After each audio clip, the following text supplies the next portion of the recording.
नमस्कार. Good morning. सर्व विद्यार्थी मित्रांचं स्वागत आहे आपल्या speaker Marathi SSC and railway exam या YouTube चॅनलवर.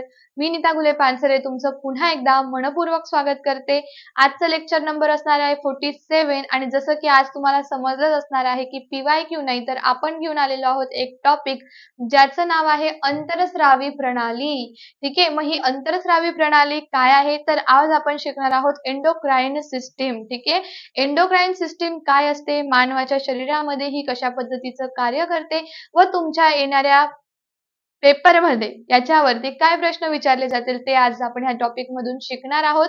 खूप छान इंटरेस्टिंग असा हा टॉपिक असणार आहे म्हणून सगळ्यांनी सेशनच्या लिंकला शेअर करायचंय आणि या व्हिडिओला शेवटपर्यंत बघायचंय. ओके, तर सुरुवात करूया आपण आपल्या आजच्या लेक्चरला ज्याचं नाव आहे अंतरस्रावी प्रणाली. तर अंतरस्रावी प्रणालीचा अर्थ होतो आपल्या ग्रंथींशी निगडीत एंडोक्राइनोलॉजी सिस्टीम.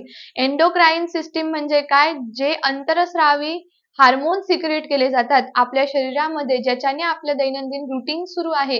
ग्रोथ हार्मोन शरीरामध्ये आहे म्हणून मनुष्याची वाढ होत आहे, बालकापासून तो मनुष्य बनलेला आहे. ठीक आहे, त्याची वाढ होत आहे. जसं थायरॉइड स्टिम्युलेटिंग हार्मोन आहे, प्रोलॅक्टिन हार्मोन आहे, गोनॅडोट्रॉफी हार्मोन आहे मेल मध्ये सुद्धा आणि फिमेल मध्ये सुद्धा. तर फिमेल मध्ये त्याचे टाइप्स आहेत जसं की LH म्हणजे काय, ल्युटिनायझिंग हार्मोन आहे, FSH म्हणजे फॉलिकल स्टिम्युलेटिंग हार्मोन आहे.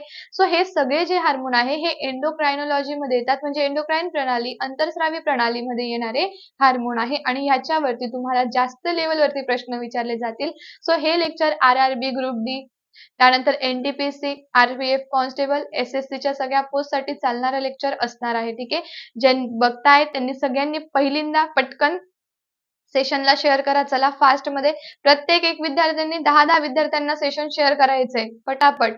ठीक आहे, आणि लाईकही करून घ्यायचं. ओके, तर बघा मानवातील ज्या ग्रंथी आहे त्यांना आपण काय म्हणतो, ग्लँड्स म्हणतो. ठीक आहे, या ज्या ग्लँड आहे याचे दोन प्रकार आहे. एक आहे अंतरस्रावी ग्रंथी ज्याला आपण काय म्हणतो एंडोक्राइन, आणि बाह्यस्रावी म्हणजे काय, एक्झोक्राइन. हे पण लिहून देते मी. ही काय आहे आपली एंडोक्राइन ग्रंथी आहे, एंडोक्राइन ग्लँड. आणि ही काय आहे एक्झोक्राइन. एक्झोक्राइन मीन्स व्हॉट, जी बाह्यस्रावी आहे. काय आहे, बाह्यस्रावी. तर आजच्या लेक्चर मध्ये आपण पार्ट कव्हर करणार आहोत अंतरस्रावी ग्रंथीचा म्हणजे एंडोक्राइनोलॉजी सिस्टीमचा. ठीक आहे, तर सुरुवात करूया ग्रंथींना. तर ग्रंथी काय असतात शरीरामध्ये, ग्रंथी म्हणजे आपल्या शरीरामधले असलेला अतिशय महत्वाचा ऑर्गन जो काय करतो, जे विशिष्ट प्रकारचे रसायन स्रावतात त्यांना ग्रंथी म्हणतात. आता रसायनांचा अर्थ काय होतो, विशिष्ट प्रकारचे रसायन जे आपल्या शरीरामध्ये सिक्रेट होतात, स्रावले जातात. मग रसायनांचे दोन प्रकार येतात. एका प्रकारामध्ये तुम्ही म्हणू शकता हे असतात हार्मोन्स. ठीक आहे, हार्मोन्सला काय म्हटलं जातं, संप्रेरके. हार्मोनला काय म्हणतो आपण, संप्रेरक. आणि दुसरं असतं ते असतं विकरे म्हणजेच ज्याला म्हटलं जातं एन्झाईम्स. ठीक आहे, मग आपल्या शरीरामध्ये सुद्धा दोन टाईपच्या ग्रंथी ना, जसं की मी तुम्हाला म्हटलं एक आहे बाह्यस्रावी आणि एक आहे अंतरस्रावी. मग अंतरस्रावी जी आहे ती सिक्रेट करत असते हार्मोन्सला. ठीक आहे, अंतरस्रावी ग्रंथी जी आहे ती कोणाला सिक्रेट करते, हार्मोनला. आणि बाह्यस्रावी ग्रंथी कोणाला सिक्रेट करते, ती सिक्रेट करते विकरांना म्हणजेच एन्झाईमला. It is clear. समजलेलं आहे. आपल्या शरीरामध्ये दोन ग्रंथी आहे. ग्रंथी म्हणजे असे अवयव जे रसायन स्रावतात. रसायनांचे दोन प्रकार आहे, एक हार्मोन आहे, एक काय आहे एन्झाईम आहे. हार्मोनला स्रावणारी अंतरस्रावी म्हणजे एंडोक्राइन ग्लँड असते, तर विकरांना स्रावणारी एन्झाईमला स्रावणारी बाह्यस्रावी म्हणजे एक्झोक्राइन ग्लँड असते. इथपर्यंत आय होप क्लिअर झालं असेल. झालं असेल तर पटकन लाईक करा सेशनला आणि लिंकला शेअर करा. तर आपण असेच काही प्रकारच्या ग्रंथींचा अभ्यास इथे करणार आहोत. ठीक आहे, तर ग्रंथींमध्ये बघा अंतरस्रावी ग्रंथी जी काय करते, ह्या ग्रंथी हार्मोन्स तयार करतात जे की मी ऑलरेडी तुम्हाला इथे सांगितलं की ह्या ग्रंथींद्वारे हार्मोन्स तयार होतात ज्यांना आपण संप्रेरके म्हणतो. ओके, हार्मोन काय हेही बघणार आहोत आपण. ठीक आहे, आणि ती काय करते, त्यांना थेट रक्तात सोडते.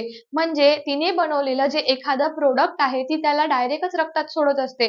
तिला त्याला वाहून नेण्यासाठी कोणतीही डक्ट सापडत नाही. ती तिने बनवलेलं जे काही सिक्रेशन आहे ते डायरेक्ट कुठे टाकत असते, रक्तामध्ये टाकत असते. म्हणून हिला डक्टलेस ग्रंथी म्हणतात. डक्ट म्हणजे काय, नलिका. लेस म्हणजे नसलेली, नलिका नसलेली ग्रंथी म्हणजे डक्टलेस ग्लँड आहे ही. ओके, उदाहरणार्थ दिलेला आहे पियुषिका ग्रंथी, थायरॉइड ग्रंथी अँड ॲड्रिनल ग्रंथी. तर ह्या सगळ्या ज्या ग्रंथी आहे ह्या मिळून बनवतात एंडोक्राइनोलॉजी. यांचा अभ्यास करणे म्हणजे काय? एंडोक्राइनोलॉजी होय. मग आज आपण शिकणार आहोत अंतरस्रावी प्रणाली. हे जे लेक्चर तुम्ही एकच वेळेस व्यवस्थित बघाल तर कधीच आयुष्यात तुम्ही हार्मोन्स विसरणार नाही, है ना. बाह्यस्रावी बद्दल पण जाणून घेऊया आपण. बाह्यस्रावी ग्रंथीला एक्झोक्राईन तर म्हणतात. हिच्याद्वारे याच्या विरुद्ध आहे, सेम आहे पण विरुद्ध आहे. कसं विरुद्ध? की ही जी ग्रंथी आहे ही हार्मोनला सिक्रेट करते, तर आपली जी बाह्यस्रावी ग्रंथी आहे ती एन्झाईमला सिक्रेट करते. एन्झाईम्सला बोललं जातं विकर आहे मराठीतून आणि इंग्लिशमध्ये त्याला एन्झाईम बोलतात. ओके, ते काय करतात? रक्तात जे रक्तवाहिन्यांव्यतिरिक्त इतर जागी सोडले जातात. आता ही जी होती बिचारी अंतरस्रावी ग्रंथी हिला कोणी नलिकाच दिलेली नाहीये, त्याच्यामुळे तिने जे प्रोडक्ट तयार केले ती काय करेल? त्याला रक्तातच टाकून देईल. पण बाह्यस्रावी ग्रंथींसाठी वेगळी एक नलिका तयार केलेली असते, ठीक आहे, ज्याला म्हटलं जातं डक्ट. मग ही डक्ट तयार केलेली आहे आणि ह्या डक्ट मार्फतच ती काय करते? तिने तयार केलेले जे एन्झाईम आहे ते विविध अवयवांपर्यंत पोहोचवते. ज्या अवयवांना तिने तयार केलेल्या एन्झाईमची गरज आहे त्या अवयवांपर्यंत पोहोचण्यासाठी तिच्याकडे काय आहे? डक्ट प्रेझेंट आहे. Okay, clear? समजलंय सगळ्यांना? चला मग किती सेशनचे लाईक झालेत बरं? पटापट फास्ट लाईक करायचे सेशनला, लिंकला शेअर करायचं जे बघत आहेत त्यांनी. ओके, तर इथपर्यंत कळलं. मग आता इथपर्यंत जर कळलं असेल तर अजून ह्याला थोडंसं डीप मध्ये म्हणजे डायग्रामने समजून घेऊया. कारण जेव्हा तुम्ही एखाद्या गोष्टीची डायग्राम समजून घेतात त्याच वेळेस तुमच्या डोक्यात फिट बसतं. जसं की बघा, तुम्हाला जर एखादी कादंबरी वाचायला लावली मी, ठीक आहे, की एखादी कादंबरी आहे ती तुम्ही वाचा. ती वाचल्यानंतर तुम्हाला इतकी समजणारच नाही. पण त्याच कादंबरीवरचा जो काही मूव्ही बनवला गेला तर तो मूव्ही तुमच्या लगेच लक्षात राहतो. मग तुम्ही काय म्हणाल की नाही मॅडम, आम्ही कादंबरी वाचली पण आमच्या ती अजिबात लक्षात राहिली नाही, पण त्याच कादंबरीवरचा मूव्ही बनला, आम्ही मूव्ही बघितला, पिक्चर बघितल्यानंतर आमच्या लक्षात आलं की कादंबरीमध्ये नेमकं काय होतं. म्हणजे तुम्हाला हे माहिती आहे की तुमचा जो ब्रेन आहे तो काय करतो? आपलं जे ब्रेन आहे ते इमेजेसला जास्त स्टोअर करतं आणि इमेजेस आपल्या जास्त लक्षात राहतात, म्हणून तुमच्यासाठी ही इमेज. ओके, तर ही जी इमेज दिलेली आहे ही आहे एंडोक्राईनची. एंडोक्राईन, ठीक आहे, म्हणजे अंतरस्रावी. आणि ही जी इमेज दिलेली आहे ही आहे तुमची एक्झोक्राईन मीन्स व्हॉट? बाह्यस्रावी. ठीक आहे, ज्या पद्धतीने मी तुम्हाला सांगितलं ही आहे ग्रंथी, ही आहे रक्त नलिका. ठीक आहे, हिने तयार केलेले प्रोडक्ट, मी इथे चिडीमिडी करत नाही, पहिले तुम्ही पाहून घ्या. हिने तयार केलेले प्रोडक्ट बघा इथून असे दिसताय तुम्हाला, इकडनं असे बाहेर सोडते की नाही, इथून बघा इथून. हे काय केले? हिने तयार केलेले प्रोडक्ट ही हळूच काय करतेय? रक्तवाहिन्यांमध्ये सोडतीये. ह्या काय आहे? रक्तवाहिन्या. रक्तवाहिन्यामध्ये सोडलं की नाही, हिला काही स्पेशल डग दिली का त्यांनी की तू तयार केलंय बाबा काहीतरी, तर तू तू एकदम स्पेशल रस्त्याने त्यांना घेऊन जा? नाही, तू काय कर, जे तयार केलंय ते डायरेक्ट रक्तामध्ये टाकून दे. मग रक्तामध्ये एखादी गोष्ट ती डायरेक्ट सोडतीये म्हणून ती काय झाली? एंडोक्राईन झाली, अंतरस्रावी झाली, म्हणजे रक्ताचा स्राव करणारी. तिचा स्राव रक्तामध्येच करून घेणारी अंतरस्रावी, स्वतःचा स्राव बाहेरपणे करणारी ती दुसऱ्या नलिकेमध्ये करणारी म्हणजे बाह्यस्रावी. ठीक आहे, हे झाले ब्लड, हे झालं एंडोक्राइन टिश्यू आणि हे झाले वेसिकल्स. ओके, देन जाऊया आपण आपल्या एक्झोक्राईन वरती म्हणजे बाह्यस्रावी वरती. तर बाह्यस्रावी ग्रंथी ही आहे समोर तुमच्या स्क्रीनवर दिसत आहे. समोर आहे इकडे जे रेड कलरचं आहे ते आहे रक्तवाहिनी. रक्तवाहिनीचा काही संबंध नाही, रक्तवाहिनी तिची तिची चालली आहे तिकडून. आणि ही आहे आपली बाह्यस्रावी ग्रंथी. मग बाह्यस्रावी ग्रंथीने तयार केले वेगळ्या प्रकारचे विकरे म्हणजे काय? एन्झाईम. मग ही बघा डक्ट, हे तुम्हाला दिसतंय का? हे आहे डक्ट. ही बघा, ही जे दिसतंय ना हे डक्ट आहे. मग हिने जिथं काय तयार केलेलं आहे तिचे सिक्रेशन इथं होत आहे, असे असे बघा, इथून काय झाले? सिक्रेशन झाले सगळे इथून. आणि हे झालेले सिक्रेट झालेल्या गोष्टी ह्या डक्टनी कुठे आल्या? बाहेर आल्या आणि तिकडे चालल्या जिथं त्याची गरज आहे. Okay, it is clear? लक्षात आलंय सगळ्यांना? जायचं पुढे. ठीक आहे, इथपर्यंत आपण झालोय, क्लिअर केलेलं आहे. ओके, देन आता आपण बघणार आहोत अंतरस्रावी ग्रंथींमधील पहिली ग्रंथी जिचं नाव आहे पियुषिका ग्रंथी. ठीक आहे, तुम्हाला अंतरस्रावी व बाह्यस्रावी ग्रंथी कळली असेल. आय होप तुम्हाला खूप छान पद्धतीने लेक्चर समजतंय आणि तुम्ही लेक्चर मध्ये कमेंट सुद्धा करा. तुम्ही एकदा कमेंट सेशन मध्ये जाऊन कमेंट करायची आहे की हो मॅडम आम्हाला समजलं आहे. ठीक आहे, अंतरस्रावी ग्रंथी बघा, थॉमस एडिसन यांना एंडोक्रिनॉलॉजीचे काय सांगितलंय? एंडोक्रोनॉलॉजीचे जनक असे म्हणतात, हे तुम्ही लिहून जरी घेतलं तरी सुद्धा चालणार आहे. याच्या तुम्ही नोट्स काढा, कारण तुम्हाला शोधशास्त्रज्ञांवर बरेच प्रश्न येतात. जस्ट आठवला मला प्रश्न, शोधशास्त्रज्ञ एंडोक्रायनॉलॉजीचे जनक कोण आहे, ठीक आहे. त्याच्यानंतर हृदयाचे जनक कोण आहे, रक्तभिसरणाचे जनक कोण आहे, ज्यांनी शोध लावलाय आतड्यांमध्ये काय होतं, आपलं पचन होतं, त्याचं जनक कोण आहे. त्याच्यानंतर पोटाच्या भागाचा आपण अभ्यास करतो, त्याला काय म्हटलं जातं, त्याला गॅस्ट्रोलॉजी म्हटलं जातं. या अशा भरपूर अशा टर्म्स आहे सायन्समध्ये की ज्याच्यानेच आपण काय करतो, मार्क घालवतो. तसं न करता याला व्यवस्थित अभ्यासा. तर एंडोक्रायनॉलॉजीचे जनक म्हणून थॉमस एडिसन यांना ओळखलं जातं. उदाहरणार्थ पीयूषिका ग्रंथी ही मेंदूमध्ये असते आणि या ग्रंथीस आपण मास्टर ग्रंथी म्हणून ओळखतो. पर्याय तुम्हाला दिला जाईल, ठीक आहे. ती मास्टर ग्रंथी म्हणून कोणाला ओळखले जाते, तर ती असते आपली पीयूषिका ग्रंथी, जिला म्हटलं जातं पिट्युटरी ग्लँड. ओके, मग ही आपली असणार आहे पहिली ग्रंथी. ओके, मग पीयूषिका ग्रंथी कुठे असते, आपल्या ब्रेन मध्ये असते. तुम्हाला परत आणलेली आहे मी इमेज. ओके, इमेज वरनं समजावून सांगणार आहे. जी एंडोक्राइन ग्लँड आहे ही आपल्या ब्रेन मध्ये असते, आपल्या डोक्यामध्ये असते. मग ही काय करते, हे आहे आपला हायपोथॅलेमस. हा जो ब्रेनचा पार्ट आहे याला बोललं जातं हायपोथॅलेमस. मग ह्या हायपोथॅलेमस मध्ये ही काय असते, याच्या खाली लगेच काय असते, वसलेली असते. मग ह्या पिट्युटरी ग्रंथीला, जिला आपण मास्टर ग्रंथी म्हणतो, हिचे असतात दोन प्रकार. किती प्रकार पडतात हिचे, दोन. तर हा जो पहिला प्रकार आहे याला म्हटलं जातं अँटेरियर पिट्युटरी, अँड हा जो दुसरा भाग दिसतोय तुम्हाला ह्याला म्हटलं जातं पोस्टेरियर पिट्युटरी. पुढचा आणि मागचा भाग अँटेरियर पिट्युटरी. पोस्टेरियर पिट्युटरी काय अवघड आहे का, नाही. पीयूषिका ग्रंथी कुठे असते, मेंदूमध्ये. मेंदू कुठे असतो, मेंदूमध्येच असतो. कोणाचा मेंदू गुडघ्यात असतो का, असं आपण बोलतो, पण तसं होत नाही, ठीक आहे. मेंदूमध्येच असतो, ठीक आहे. तर बघा, अँटेरियर पिट्युटरी पहिला पार्ट आहे, पोस्टेरियर पिट्युटरी दुसरा पार्ट आहे. मग याला मास्टर का म्हटलं गेलं, ही एवढी काय काम करते की हिला डायरेक्ट मास्टर ग्रंथी म्हणून काय केलं, म्हटलं गेलं. तर हिच्याद्वारे, ही जे अँटेरियर पिट्युटरी आहे हिच्याद्वारे 6 हार्मोन सिक्रेट केले जातात. तर ही जी पोस्टेरियर आहे हिच्याद्वारे 3 हार्मोनचं सिक्रेशन होतं, की ज्या हार्मोनची नावे मी तुम्हाला आता पुढे सांगणार आहे. हे नावे तुम्ही लिहून घ्यायची, ठीक आहे. तर पीयूषिका ग्रंथीला मास्टर ग्रंथी म्हटलं जातं. पीयूषिका ग्रंथी ही आपल्या मेंदूमध्ये बसलेली ग्रंथी आहे. मेंदू मधला पहिला भाग असतो त्याला अग्र मस्तिष्काचा भाग म्हणतात. अग्र मस्तिष्कामध्ये 3 टाईप येतात. अग्र मस्तिष्काच्या 3 टाईप मध्ये कोणता टाईप येईल बघा, लिहून घ्या. अग्र मस्तिष्क, आता मेंदू आहे, मेंदूचे पडतात 3 गट, ठीक आहे. तर पहिला गट आहे ज्याला म्हटलं जातं अग्र मस्तिष्क. ओके, दुसरा भाग आहे ज्याला म्हटलं जातं मध्य मस्तिष्क. ओके, आणि तिसरा जो भाग आहे त्याला म्हटलं जातं पश्च मस्तिष्क किंवा अनुमस्तिष्क, म्हणजे लहान मेंदू, ठीक आहे.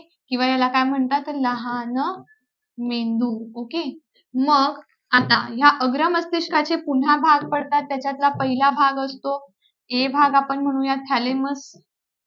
काय आहे, थॅलेमस. दुसरा भाग जो आहे त्याला म्हटलं जातं, ओके, दुसरा भाग थॅलेमसचा असतो. पहिला भाग असतो प्रमस्तिष्क. कशाचा असतो, प्रमस्तिष्क, ज्याला फोर ब्रेन म्हटलं जातं. दुसरा आहे थॅलेमस,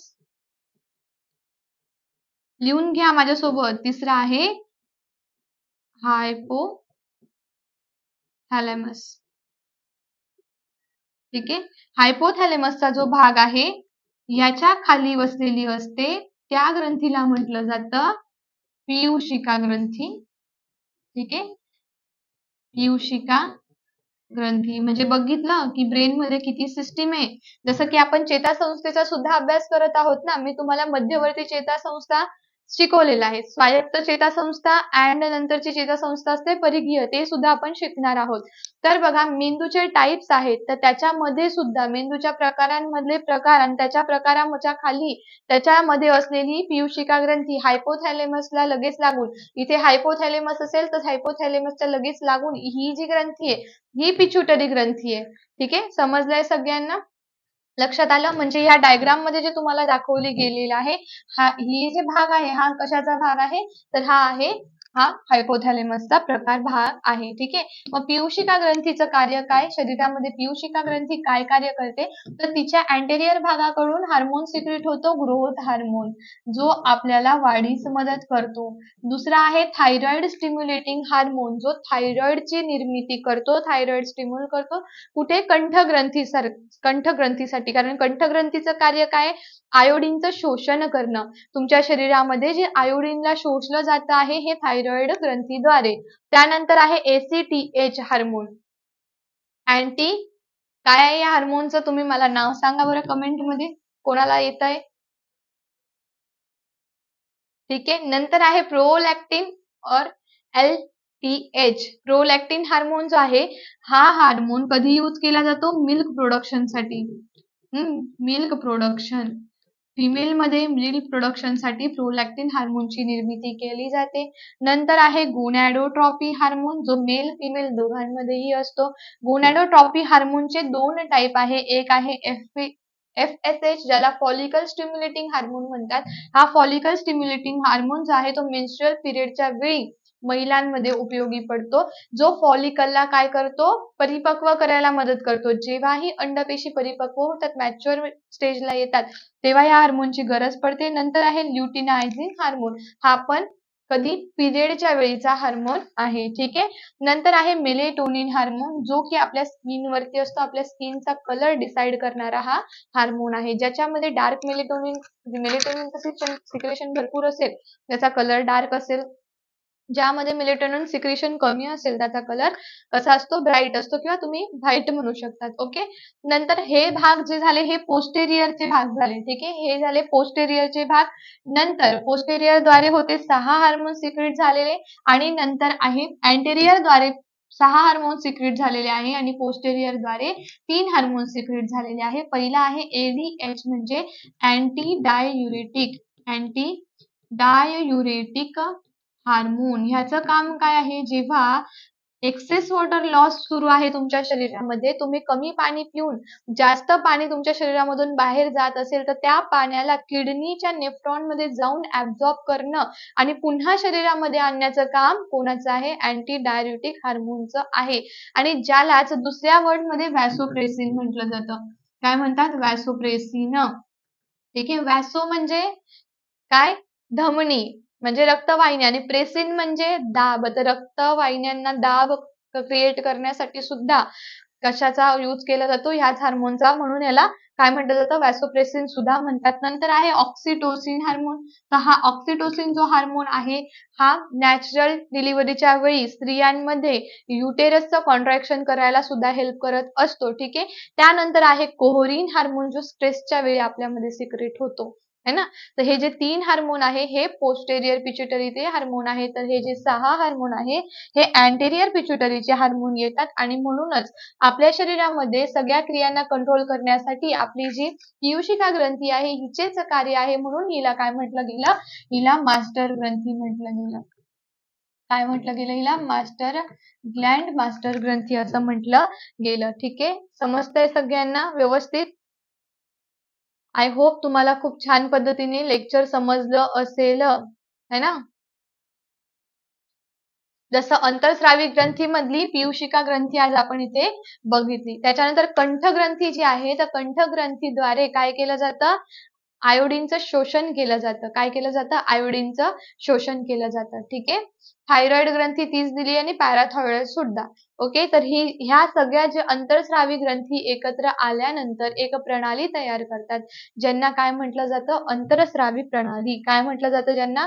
अंतःस्रावी प्रणाली म्हटलं जातं. तर अंतःस्रावी प्रणालीमध्ये आपण कशाचा अभ्यास केला? आज मास्टर ग्रंथीचा अभ्यास केलेला आहे. सो तुम्हाला आजचं हे लेक्चर कसं वाटलं? मला कमेंटद्वारे सांगायचंय. लेक्चर समजले की नाही? हार्मोन समजले की नाही? आणि मी तुम्हाला हार्मोनचं नाव विचारलेलं आहे, त्या हार्मोनचं नाव सुद्धा मला ऑफलाईन कमेंट करून सांगायचंय. आणि लेक्चर समजलं असेल तर सगळ्यांनी कमेंट करून मला एकदा सांगायचंय. अजून कुठल्या टॉपिकवर तुम्हाला लेक्चर हवं आहे, ते टॉपिकचं नाव जरी सांगितलं तरी सुद्धा चालणार आहे. जे पहिल्यांदाच लेक्चर बघत असतील त्यांनी सर्वप्रथम Ticker Marathi SSC and railway exam चॅनलला सबस्क्राईब करायचंय. आपलं ऍप सुद्धा आहे, तुम्ही ऍपला डाउनलोड करा, तिथे तुम्हाला या सर्व PDF मिळून जातील. ठीक आहे. पुन्हा भेटूया. तोपर्यंत bye bye, take care, wish you all the best. जय हिंद. थँक्यू.